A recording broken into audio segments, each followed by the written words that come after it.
지금 에베소 교회가 어떤 상황에 있었다고요? 이런 상황에 있었다고요. 하나님의 은혜와 부르심을 알았고 맛봤어요. 그런데 어느 정도 뭔가 이게 참이다, 거짓된 것이다, 이걸 막 구분하기 시작하다가 이게 어떻게 된 거예요? 그 하나님의 생명 안에서 누려지는 처음 사랑과 처음 행위 안에서 성부, 성자, 성령 안에 있는 하나님의 복음을 누리는 이 자리에서 벗어나서 어디로 떨어진 거예요? 이 땅에 나홀로 남겨진 거예요. 내 자리가 예수 그리스도의 생명 안에 하나님 보좌 우편에 있다라는 이 복음을 누리는 이 자리에서 떨어져 버렸다고요. 처음 사랑과 처음 행위를 잊어버려서. 그렇기 때문에 지금 뭐 하는 거예요? 무언가 열심을 다해서 종교 행위를 하고 참과 거짓을 막 구분하는데 이 마음속에서 일어나는 것이 뭐라고요? 이게 복음의 참된 누림이 아니라 뭐예요? 두려움과 분노만 남는 거예요. 여러분 예수의 복음을 누리지 못하고 신앙생활을 하는 사람은 주된 그 감정이 뭐냐면 두려움과 뭐예요? 두려움과 분노라고요. 여러분 지금 한국 교회 안에서도 두려움과 분노로 무언가 엄청난 에너지를 우리가 발산할 수도 있어요. 제가 무슨 얘기하는지 알아서 귀 있는 자는 알아서 들을지어다. 네? 왜? 자, 다시 한번 얘기하겠습니다. 여러분,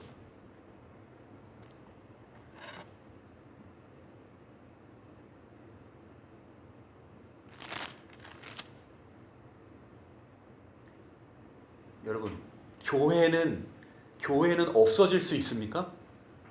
교회는 망할 수 있어요? 이런 얘기 들어보셨어요? 여러분, 교회가 망할 수 있어요? 교회가 없어질 수 있어요? 없어요. 에베소 교회 예수님이 뭐라고 그랬다고요? 아시아의 7별을 오른손에 붙들고 7교회를 거느시는 예수 그리스도를 에베소 교회에 지금 말씀하고 계시다고요. 그런데 에베소 교회 성도들은 마치 어떤 느낌으로 살아가는 거예요? 우리가 이 참과 거짓을 구분하지 못하면 우리 교회 다 망한다. 교회 없어진다. 큰일 난다. 이런 두려움으로 지금 신앙생활을 하고 있다고요. 그런데 그게 뭐가 초점이 잘못됐다고요? 여러분 진짜 성도들이 두려워해야 될 건 뭐냐 하면 교회는 망하지 않아요. 교회는 없어질 수가 없어요. 진짜 두려워해야 될 건 뭐냐면 교회는 촛대가 옮겨질 수 있어요. 이걸 두려워해야 된다라고요. 진짜 두려워해야 될 거는 여러분 나라는 망할 수 있어요. 제국은 다 날아갈 수 있어요. 그런데 교회는 날아갈 수 없어요. 교회는 망할 수도 없어요. 하나님의 교회, 예수 그리스도가 하나님의 사람들을 붙잡고 그 하나님의 교회를 운행하시는 그 예수 그리스도, 처음이요 알파요 오메가인 그 예수 그리스도 안에 있는 교회는 절대로 그렇게 흔들릴 수 없다고요. 그런데 여러분 에베소 교회가 어떻게 될 수 있다고요? 에베소 교회가 지금 그 하나님의 복음을 누리는 그 자리에서 벗어났기 때문에 어떻게 됐다고요? 지금 이 교회가 우리가 이렇게 하지 못하면, 이 참과 거짓을 구분하지 못하면 우리 교회는 다 망하고 없어진다라는 그 두려움 아래서 지금 신앙생활을 하고 있다고요. 다니엘서에 뭐라고 나와요? 다니엘서에 엄청난 제국들이 있는데 수많은 제국의 시대에 옛날 개역 한글에는 뜨인 돌이 하나의 돌 하나가 딱 떠가지고 어떻게 하는 거예요? 그 엄청난 제국들을 다 깨부수고 하나님의 나라, 영원한 하나님의 나라가 영원토록 성도들에게 하나님의 권세를 가지고 하나님이 주신 나라가 영원토록 영원하리라, 그 말씀을 이미 주셨는데 지금 뭐하고 있다고요? 에베소 교회의 성도들은 거기서 벗어나서 두려움 가운데 이게 지금 초점이 흔들린 상황에서 뭔가 열심을 내고 있다. 그래서 예수님이 얘기하신 것이 뭐라고요? 처음 행위와 처음 사랑을 회복하라는 거예요. 그런데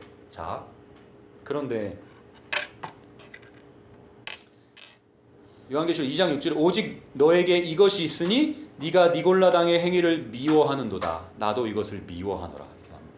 여기서 니골라당이라는 그 표현이 나옵니다. 자, 니골라당을 좀 더 설명을 해보겠습니다.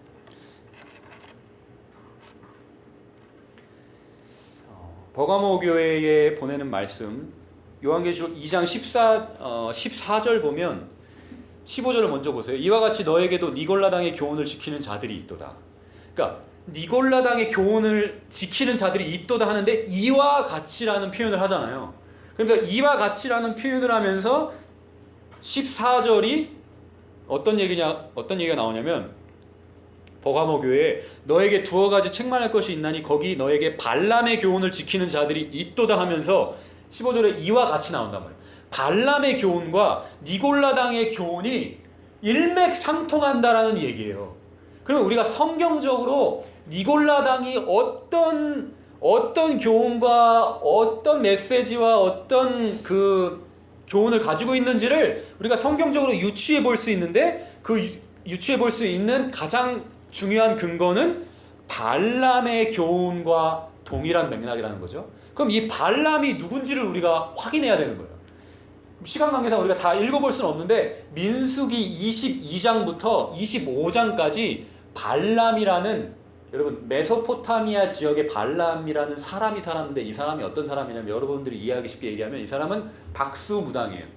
그 시대에 아주 유명한 박수무당이에요. 그래가지고 모압 족속의 왕이 발락, 축구선수 발락이랑 똑같아요.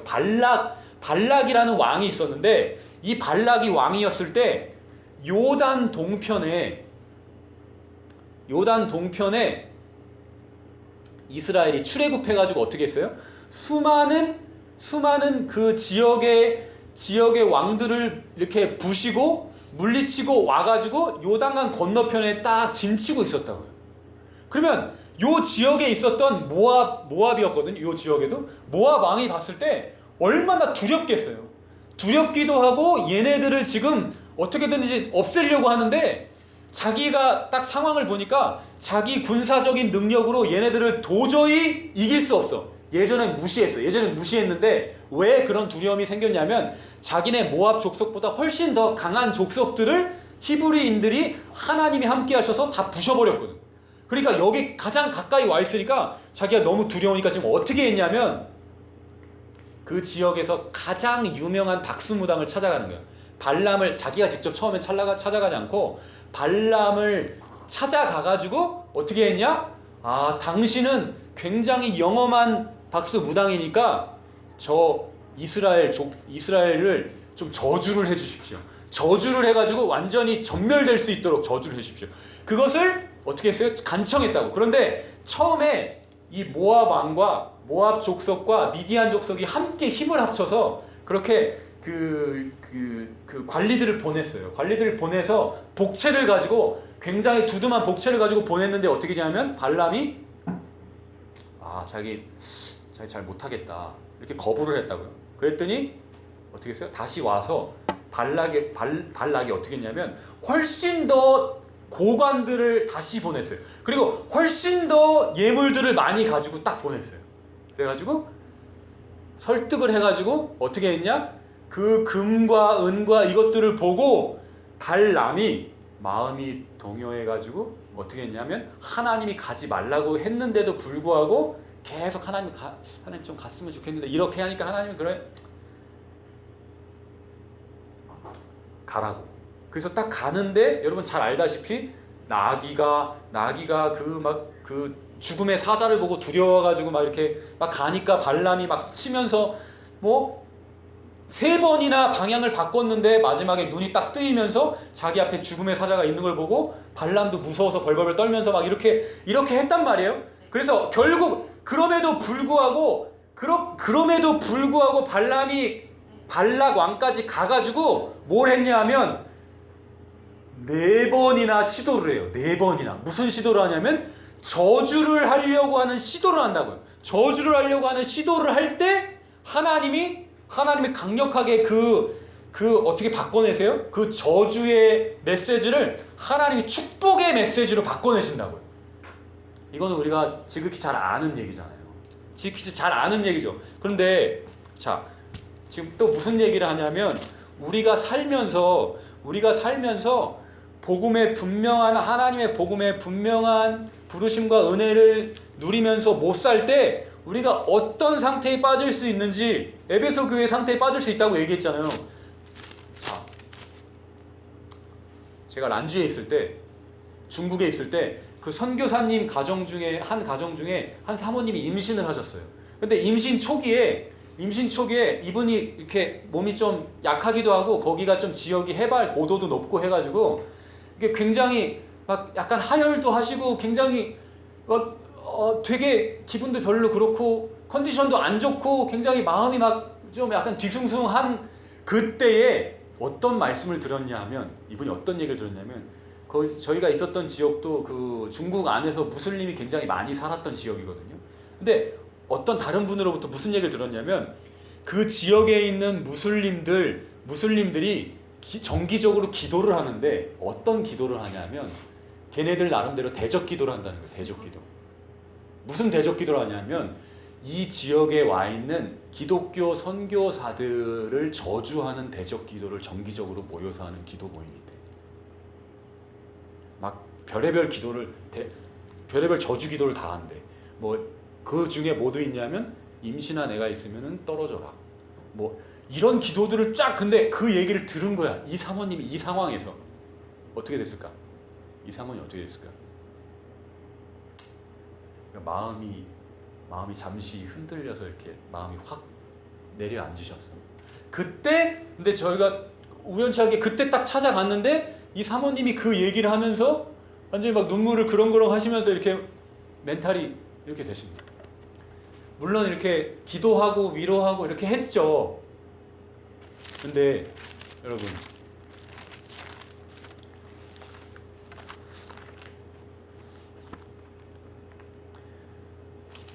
자, 제가 한 구절을 읽어드릴게요. 민수기 22장에 보면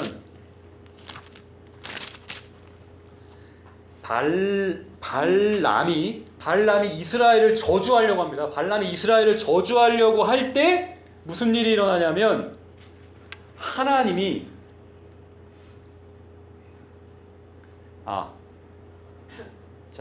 민수기 22장 12절에 하나님이 발람에게 이르시되 너는 그들과 함께 가지도 말고 그 백성을 저주하지도 말라. 그들은 복을 받은 자들이니라. 이렇게 얘기해요. 무슨 얘기냐면 하나님이 뭐라고 얘기했냐면 이스라엘은 이미 복을 받았다는 거예요. 무슨 얘기인지 아시겠어요? 얘네가 어떻게 잘하면은 앞으로 복 받게 되고 뭐 큰 나라가 될 거야. 이게 아니라 하나님이 분명하게 선포하시는데 발람한테 뭐 한다고요? 그들은 복을 받은 자들이다.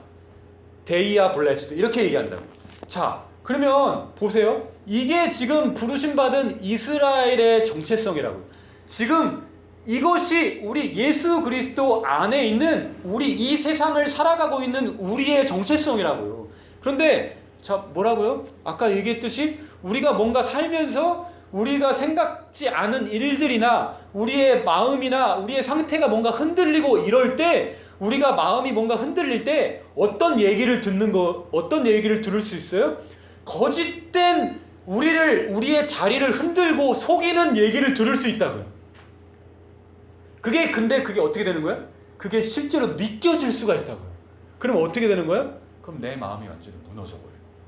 완전히 무너진다고 해서 이게 무슨 구원에 대한 얘기를 하는 게 아니라 여러분 이건 뭐라고요? 이거는 속는 거라고요. 세상에 속는 거라고요.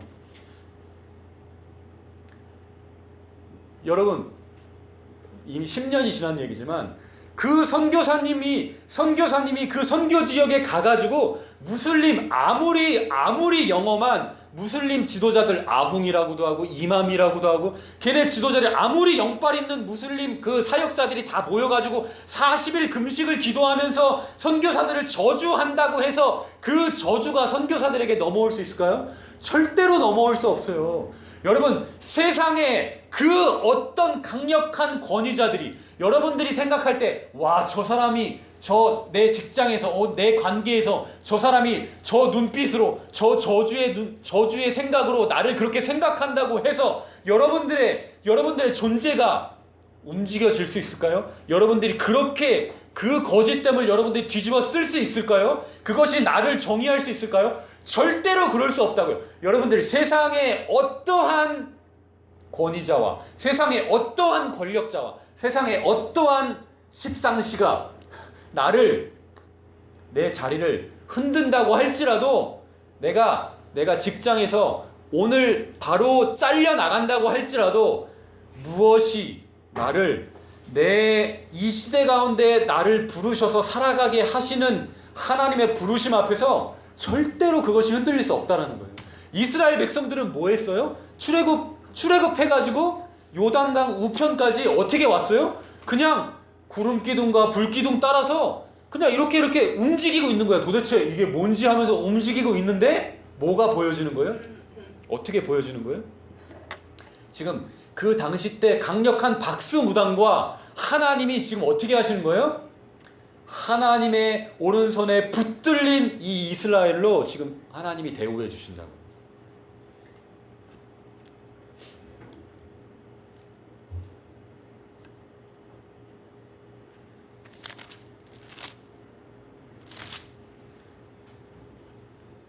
자, 에베소 할렐루야. 에베소 교회가 그런데 뭐라고요? 오직 너에게 이것이 있으니 네가 니골라당의 행위를 미워하는도다. 나도 이것을 미워하노라. 이렇게 얘기했잖아요. 에베소 교회는 적어도 니골라당의 행위를 미워했어요. 그게 무슨 얘기냐면 이것은 죄고 이것은 악하다라는 것에 대한 개념을 가지고 있었다고요. 이거 되게 조심스러운 얘기지만 이 에베소 교회와 정확히 반대되는 입장에 처한 교회가 버가모 교회였습니다. 여러분, 버가모는 어떤 지역이었냐면 에베소 지역에서, 여러분, 에베소라는 것은 소아시아 지역에서 가장 유력하고 그 당시 때 잘 사는 도시긴 했어요. 그런데 에베소 교회, 이 소아시아 지역에서 소아시아 7도시들 가운데 가장 역사와 전통과 문화와 예술과 이런 것들을 따졌을 때 가장 유력한 도시는 버가모 교회였어요. 왜냐하면 버가모 교회가 그 당시 때도 로마 제국의 소아시아 지역의 수도였어요. 버가모 교회가. 그리고 뭐가 있었냐면 버가모 지역에는 수많은 뭐가 있었냐면 그 알렉산더 대왕의 그 후계자들이 뭘 세웠냐면 버가모 지역을 수도로 삼아가지고 그 헬레니즘 문화를 완전히 버가모 교회에 이식했어요. 헬레니즘 문화라고 하냐면 이게 그 당시 때 헬레니즘은 지금 우리가 너무 머니까 이해가 안 되는데, 헬레니즘은 그 당시 때 알렉산더 대왕도 뭐예요? 알렉산더 대왕이 그냥 정복자가 아니라 굉장히 지적이고 철학적인 지도자였다고요. 그리고 비전이 있었어요. 그 지역을 어떻게 다 문명화된 지역으로 제국을 통일하겠다라는 그 비전을 가지고 정복전쟁을 했던 사람이라고요. 그러니까 그 후계자들도 어떻게 했냐면 헬레니즘 문화로, 그러니까 지혜와 지식을 추구하는 강한 철인들이 다스리는 세상을 꿈꿨기 때문에 그 지역 자체가, 버가모 지역 자체가 어땠어요? 헬레니즘 문화로 완전히 덧입혀졌고 여러 가지 신전들도 있었고, 그 신전들이 우리가 생각하기에 무슨 이상한 신전이 아니라 대표적으로 제우스 신전이 있었거든요. 그 고고학적으로 따져보면 그 버가모 지역에 제우스 신전이 높이 12m 되는 제우스 신전이 있었어요. 근데 높이 12m가 별로 안 높다고 할 수 있겠지만 버가모라는 지역이 해발 300m의 언덕 위에 있는 지역이었어요. 그러니까 300m 위에 12m의 제우스 신전이 있고 여러 신전이 있는데, 그 신전의 이런 벽들에 뭐가 세워져 있었냐면, 뭐가 그림이 그려져 있었냐면, 그 지역에 그 땅의 거인들을 그 그리스 신들이 얘네들을 잡아가지고 던져버리는 그 조각들이 벽에 이렇게 그려져 있었대요. 그 땅의 거인들이 무엇을 상징하는지 아세요? 지금 이 지구상에 살아가고 있는 야만성을 의미하거든요. 그것들을 그 지혜와 지식의 헬라의 신들이 걔네들을 잡아가지고 지금 완전히 없애면서 그 문명 야만을 없애고 완전히 지혜로운 문명을 우리가 세웠다라는 그 엄청난 문명과 문화와 자부심이 있는 도시였다고요. 플러스 알파로 뭐까지 있었냐? 아까 얘기했듯이 로마 제국의 수도였다고요. 아시아 지역 전체를 관할하는 수도. 행정적으로도 굉장히 중요한 도시였어요. 그리고 거기에 뭐까지 일어났냐면 그 로마 제국 전체에서 살아있는 로마 황제를 숭배하는 로마 황제의 숭배를 최초로 인정하고 그것을 시행했던 도시가 버가모였어요. 자, 이렇게 보면 여러분 우리가 주의해야 될 건 뭐냐면 우리가 지금 너무 그 당시 때 문화로 들어가서 우리의 지금 문화와 너무 시간과 문화적인 갭 차이가 있기 때문에 우리랑 별로 상관이 없겠구나라고 생각하면 여러분 완전히 오해를 하고 있다는 얘기를 하는 거예요. 지금 무슨 얘기를 하고 있냐면 자, 제가 얘기했어요. 로마 제국 하에서 그리스 신전과 그리스 문화와 연극과 극장과 여러 가지가 있다라는 건 뭐냐면 그 당시 때의 최고의 문화를 향유하고 누리는 지역이었다는 것이고, 두 번째는 로마 제국의 그 당시 때 최고의 제국의 공권력이 가장 가까이서 집행되는 것을 눈으로 확인할 수 있는 행정 도시였다는 거예요. 그리고 로마 제국을 상징하는 로마 황제라는 게 뭐예요? 로마 제국의 화신이거든. 그러니까 로마 황제가 곧 이 로마 제국의 통치와 이 로마 제국의 영광을 담고 있는 존재라고요. 로마 제국과 로마 황제는 떨어질래야 떨어질 수 없는 사람이라고요. 그럼 로마 황제를 숭배한다는 건 뭐겠어요? 여러분, 로마 황제를 숭배한다는 건 뭘까요? 여러분, 헬레니즘 문화의 제우스 신전과 그 제우스 신전에서 벌어지는 제사 시스템 하에서 음식물들이 다 나눠지고 그 제사물을 먹는다는 것이 뭘까요? 여러분, 이 버가모에 또 하나 유명했던 거 뭐냐면 버가모 지역에 여러분 알렉산드리아라는 북아프리카의 지역에 그 당시 세계 최대의 도서관이 있었거든요. 근데 버가모에는 그거보다 역사가 더 오래된 20만 권의 장서를 보유하고 있는 도서관이 있었어요. 그리고 버가모에서 거의 최초로 양피지에다가 글을 써서 도서관에 저장하는 시스템이 생겼어요. 그래가지고 양피지라는 그 영어 단어가 어디서 나왔냐면 그 버가모가 영어로 보면 펄가mom이거든요. 그러니까 근데 양피지가 그 원래 원어가 양피지의 원어가 뭐냐면 페르가메네래요. 페르가메. 이거 다 저도 이제 고고학적인 성경 그 배경 지식을 이렇게 한 거예요. 제가 아는 건 아니고. 페르가메네예요.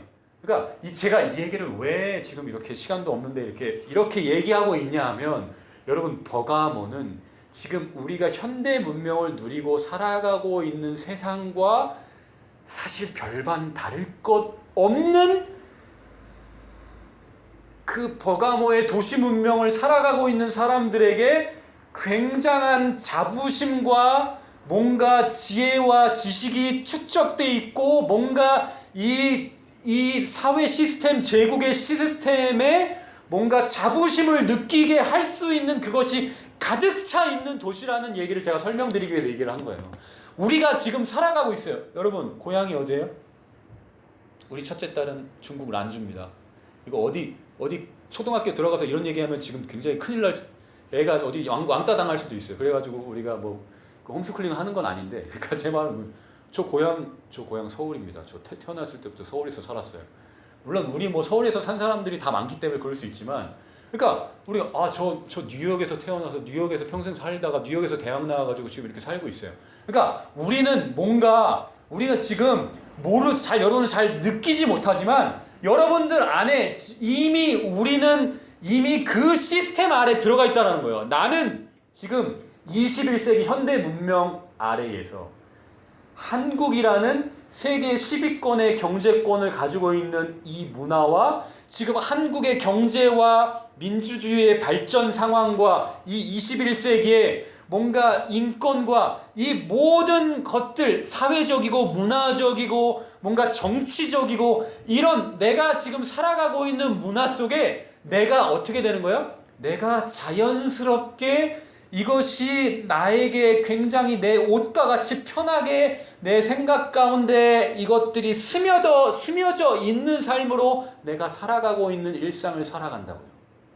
여러분들은 그걸 못 느낄 수 있어요. 근데 제가 왜 전 이 얘기를 오늘 꼭 해야 되기 때문에 돌고 돌아서 여기까지 왔어요. 여러분, 오늘 젊음을 살아가는 30, 40대라고 하면 여러분 기분 나쁘겠습니까? 저까지 포함해서 30대의 대부분의 사람들은 어떤 사람일 수 있어요? 버가모 교회의 사자들일 수 있다고요. 버가모 교회를 살아가는 성도들일 수 있다고요. 그게 왜냐하면 여러분들은 에베소 교회 성도들을 보면 여러분 어떻게 느낌을 가질 수 있냐면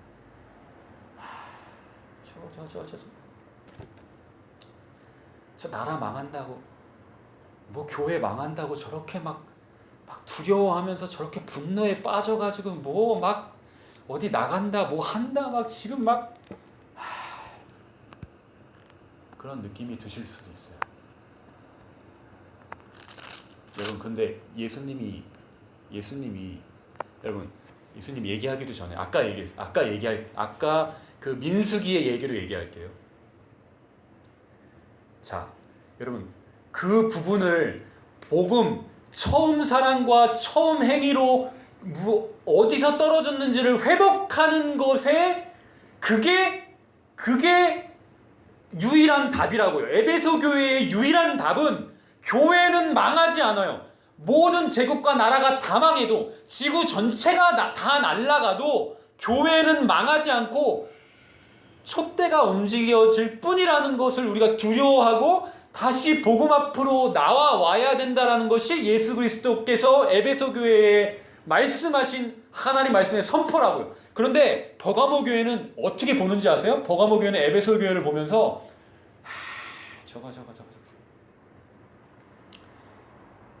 저렇게 무슨 뭐는 죄다 뭐는 뭐 아니다 저렇게 정죄만 하고 아이고 저 꼰대처럼 두려워하기만 하고 나라 안 망해. 여러분, 그것이 대안이 아니라고요. 무슨 얘기인지 양쪽에 욕먹을 얘기 지금 하고 있는데 제가 무슨 얘기인지 아시겠어요? 여러분, 선교사로 갔는데 우와 무슬림들이 지금 40일 특세로 지금 기도 체인 돌리면서 선교사를 저주하고 있대요. 제가 지금 몸이 안 좋은 게 이런 건가 봐요. 그게 아니야. 그게 아니야가 어디로 와서 아니야가 되냐면 하나님의 복음을 누리는 이 자리에서 우리가 지금 그 정도로 날아갈 존재가 아니라고요. 하나님의 복음이 예수 그리스도와 성령 하나님과 성부 하나님의 그 존재에 과연 그 어떤 세상의 권력과 힘과 능력이 그리로 삐짓고 들어와서 그것을 흔들어낼 수 있냐고요. 그게 아니야는 맞는데 어디로 와야 되는 거예요? 답이 일로 와야 되는 거예요. 복음의 핵심으로 와야 되는 거예요. 그런데 우리가 자칫 잘못하면 버가모 교회처럼 되면 어떻게 되냐면 야 그거 아니야. 사단 같은 건 없어. 그렇게 그렇게 전전긍긍하면서 이거는 죄야 아니야 그렇게 따지고 야 바보처럼 그렇게 살지 마. 아유 아직도 시대에 뒤처졌어. 야 지금 우리가 지금 살아가고 있는 세상이 얼마나 문명을 이루고 얼마나 지금 영광스럽고 눈부시게 발전하고 있는지를 아직 몰라. 지금 세상이 바뀌었어. 잘 그걸 몰라. 세상이 바뀌었다고요? 세상이 바뀌었다고 생각하세요? 그걸 뭐라고 한다고요? 그걸 니골라당의 교훈이라고 한다고요. 여러분, 세상의 문화와 세상의 가치와 세상의 영광과 그것들이 내가 지금 내가 지금 믿고 살아가고 있는 복음과 이것이 이렇게 아주 절묘하게 믹스가 되어져 있는 이 신앙을 뭐라고 얘기한다? 니골라당의 교훈을 따르는 자들이라고 성경에서 얘기하는 거예요. 그 근거가 왜 나오냐면 발람의 교훈을 지키는 자들이라고 했죠. 그 발람의 교훈과 니골라당의 교훈이 이게 일맥상통한다고 했잖아요. 여러분, 민수기 25장에 보면 발람이 결국 이스라엘을 저주하는 걸 실패해요. 와, 이거 진짜 도대체 못하겠다 하면서 계속 축복만 나오니까, 하나님이 계속 입에서 축복을 담아서 축복하게 하시니까, 그러면서 발람이 24장 끝절에 그냥 포기하면서 돌아가는 것처럼 보이는데, 발람이 전략을 어떻게 바꿨냐면 모압 왕과 미디안 왕들한테 마지막 하나의 아주 절묘한 수를 딱 주고 챙길 걸 챙기고 돌아갑니다. 그게 뭔지 아세요? 민수기 25장에 부올이라는 지역이 있었거든요. 부올이라는 지역에서 어떤 일이 일어나냐 하면 꽤 오랫동안 거기에서 진치고 있었는데 그 주변의 사람들이 어떤 사람이었다고요? 지금처럼 국경이 딱 정해져 있는 게 아니라 그 주변에 사람들이 사는데 모압 사람들이랑 미디안 사람들이 살고 있었다고요. 그런데 그 사람들도 뭐예요? 어떤 사람들이요? 그 사람들도 사람이라고. 사람이야. 우리랑 똑같이 살아가고 있는 사람이야. 그런데 그 사람들 가운데도 어떤 일이 일어나는 거예요? 발람이 어떤 꾀를 주고 갔냐 하면 모압과 미디안 사람들에게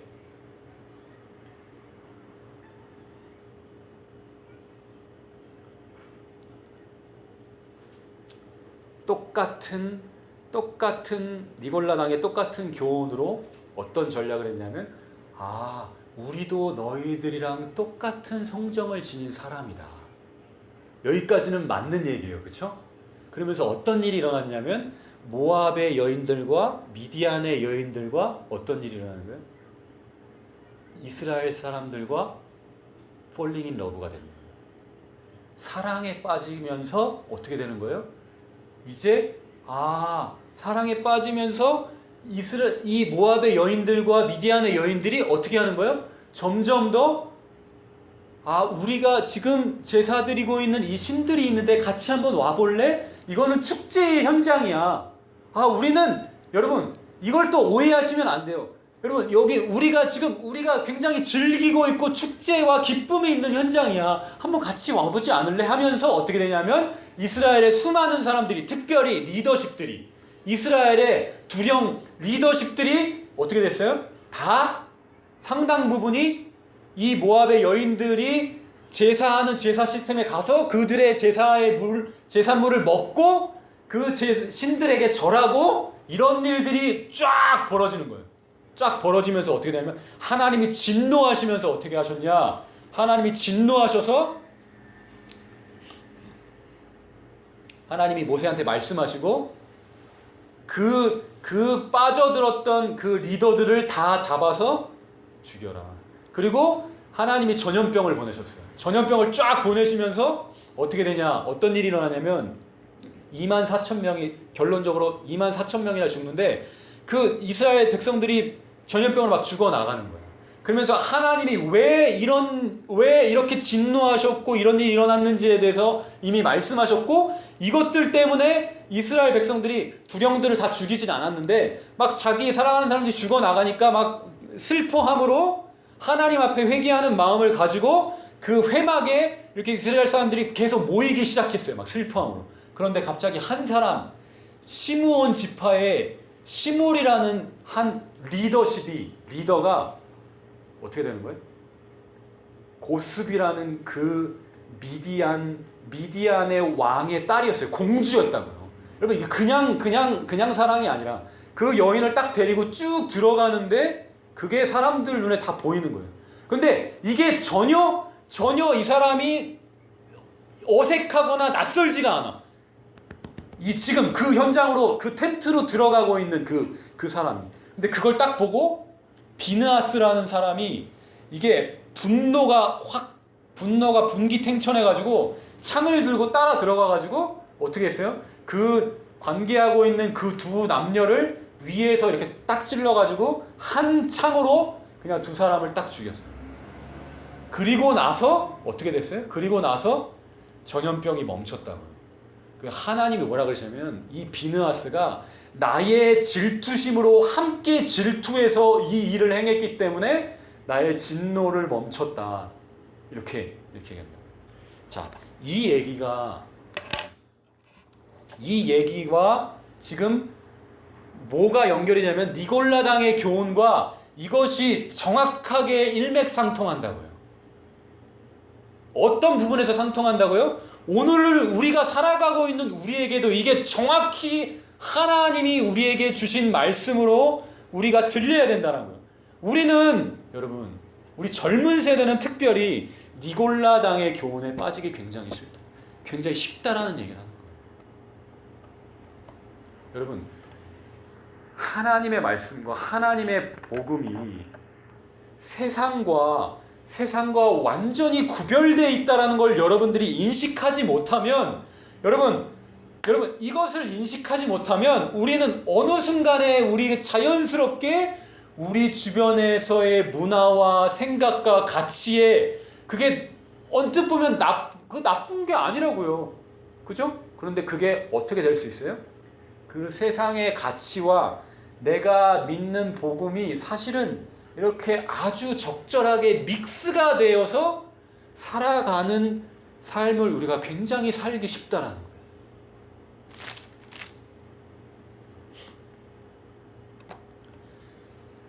요한계시록 2장 14절 발람이 발락을 가르쳐 이스라엘 자손 앞에 걸림돌을 놓아 우상의 제물을 먹게 하였고 또 행음하게 하였느니라.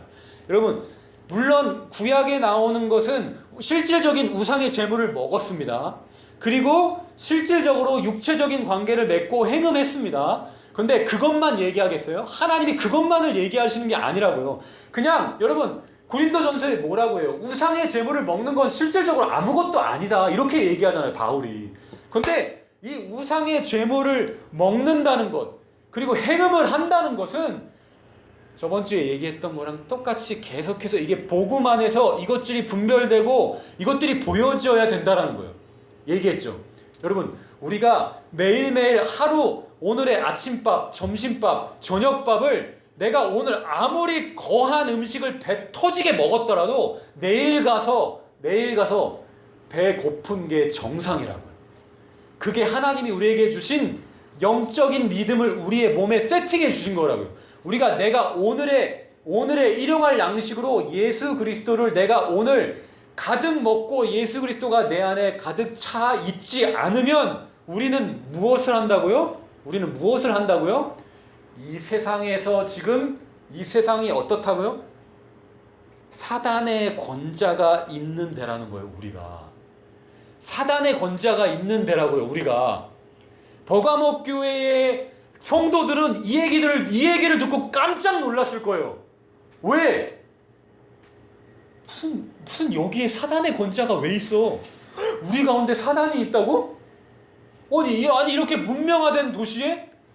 야, 이 문명화된 도시에 저렇게 무슨 뭐 아프리카에서나 막 귀신 쫓고 막 이러고 있지. 우리가 같이 세련되게 우리가 같이 이렇게 교양 있게 신앙생활을 하는데 무슨 귀신을 쫓고 사단의 권자가 있는 그곳에 사단의 권자가 뭐라고요? 사단의 전략은 두 가지라고요. 사단의 전략은 두 가지예요. 사단을 아주 공포스러운 존재로 인식하게 하거나, 그게 뭐라고요? 에베소 교회가 그랬다고요. 이걸 보면서 또 반대로 가는데 그게 반대가 뭐라고요? 아유, 사단 같은 거는 뭐 없어. 이렇게 고지식하고 무식하게 아직도 신앙생활하는. 여러분, 사단이 이 시대를 향해서 무엇이라고요? 사단의 전략이 두 가지라고요. 사단이 아주 무서운 존재로 인식되거나 아니면 사단이 완전히 무시되는 존재로 인식하게 하거나. 그런데 버가모 교회는 어떤 문명과 어떤 사회라고요? 사단이 완전히 무시되어지고 그냥 자연스럽게 우리의 신앙과 이것이 우리의 문명과 문화의 가치관에 자연스럽게 하나 되어 있는 듯한 삶을 살아가고 있는, 그러면 내가 오늘 하루 예수 그리스도로 내가 내 양식으로 삼아 오늘 하루를 살지 못하면 나는 뭐 하는 거예요? 나는 뭐 한다고요? 여러분, 우리는 지금 어떤 도시에 살고 있어요?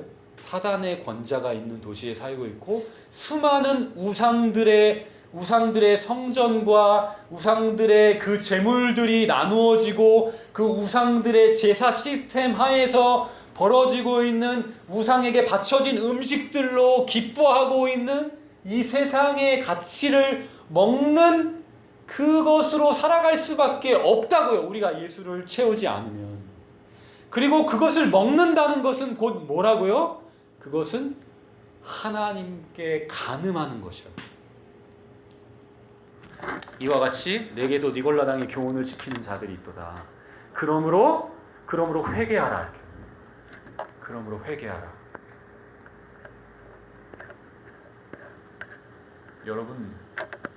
여러분도 저도 회개하셔야 됩니다. 회개해야 됩니다. 왜? 여러분들이 에베소 교회를 향해서 그냥 정죄하고 우습고 그냥 고개를 돌렸다면, 여러분들도 회개하고 어디로 가야 돼요? 여러분들도 오늘 매일매일의 일상을 예수 그리스도로 양식 삼아서 오늘을 그리스도가 주인 되셔서 열방을 축복하게 하는 영광스러운 하나님의 사역자들로 하나님의 교회로 세워내셨다라는 것을 믿는 그 자리로 가지 않으면, 여러분 오늘도 계속해서 우리는 버가모 교회의 니골라당의 교훈을 지키는 자로 사는 자들이에요. 여러분들이 직장생활 가운데, 가정생활 가운데, 여러분 나는 하나님의 은혜 가운데, 하나님의 생명 가운데 구별된 자로, 내 어떠함이 아니라 하나님의 은혜 안에서 내가 구별된 자리로 이 자리에 서 있다라는 것이 여러분들 가운데 믿겨지고 감각되지 않으면 여러분들 회개하셔야 돼요. 그것이 니골라당의 교훈을 지키는 자들과 동일한, 나는 지금 뭐 하는 사람이에요? 나는 교회에서 신앙생활도 나름대로 열심히 하고 있지. 나는 이 사회 속에서도 나름대로 교양 있게 뭔가 민주주의 의식을 가지고 그렇게 괜찮은 사람으로 살고 있지. 나는 직장생활 속에서 뭔가 능력도 증명받으면서 내 커리어도 쌓으면서 나는 괜찮은 사람으로 살고 있지. 여러분, 이것을 여러분들 존재의 정체성에 하나하나 여러분들이 내 스스로 생각하면서 살고 있다면 여러분 뭐 하는 사람이에요? 우상의 재물을 먹고 있는 사람이에요. 여러분, 이 도시의 문명의 우상의 재물을 먹고 있는 사람이에요. 여러분들은 가정의 문화의, 가정의 가치의 우상의 재물을 먹고 있는 사람이고, 여러분 직장생활에서 우상의 재물을 먹고 있는 사람이고, 여러분들은 하나님 앞에서 하나님의 거룩한 교회로서 지금 서 있는 것이 아니라 직장 안에서 여러분은 간음하는 사람이고, 사회 속에서 이 도시 안에서 사탄의 문명 안에서 여러분들은 간음하는 사람이라는 것을 여러분들은 보셔야 되는 거예요. 그것을 예수님께서 버가모 교회에게 회개하라고 말씀하시는 거예요. 그렇지 아니하면 내가 너에게 속히 가서 내 입에 검으로 그들과 싸우리라. 여러분, 예수 그리스도의 입, 하나님의 말씀, 진리의 말씀으로 우리가 거룩하여질 수 있다라고 요한복음 17장에 예수님이 대제사장적 기도에 말씀하시는데, 이게 지금 버가모 교회, 버가모라는 도시 문명에 살아가고 있는 우리들에게 가장 필요한 말씀인 거예요. 버가모 교회의 사자들에게 편지하라. 여러분들은 이 편지를 지금 받으셔야 돼요. 여러분 어쩌면 모르게 여러분 에베소 교회보다 버가모 교회의 편지를 받아야 되는 거예요.